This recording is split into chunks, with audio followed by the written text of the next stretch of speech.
MLA పెద్దబాబుకింత, చిన్నబాబుకింత, దత్తపుత్రునికింత, ఆయన సర్దితేనే నాకింత నీకింత అని సాఫీగా జరుగుతాయి.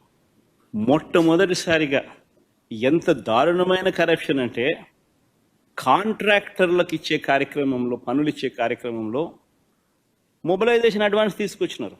ఇంతకుముందు లేదు మొబిలైజేషన్ అడ్వాన్స్ ఇచ్చే కార్యక్రమం. పనులు చేసినప్పుడు, చేసిన తర్వాత బిల్లులు పెడితే ఆ బిల్లులు మాత్రమే డబ్బులు ఇచ్చే పరిస్థితి నుంచి అలా కాదు, నువ్వు పనులు చేయకపోయినా పర్వాలా, నీకు అలాట్మెంట్లోనే 10% మొబిలైజేషన్ అడ్వాన్స్ ఇచ్చేస్తాము, అందులో 8% మాకు తిరిగి ఇచ్చేసేయి, 2% నువ్వు పెట్టుకో అని చెప్పి నీకింత నాకింత అని పంచుకుంటా ఉన్నారు.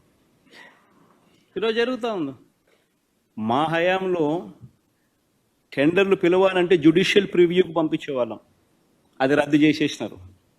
తర్వాత టెండర్లలో రివర్స్ టెండరింగ్ జరిగేది.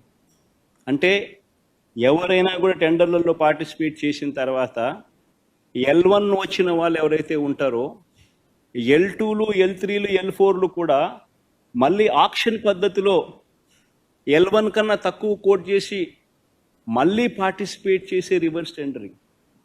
ఆ ప్రక్రియ తీసేసినాడు. తీసేసి మొబిలైజేషన్ అడ్వాన్స్ ఇస్తూ వర్కులు అలాట్ చేయడం, 10% మొబిలైజేషన్ అడ్వాన్స్ చేయడం, 8% ఈయన తీసుకోవడం, 2% కాంట్రాక్టర్కి ఇవ్వడం, ఇది జరుగుతాం.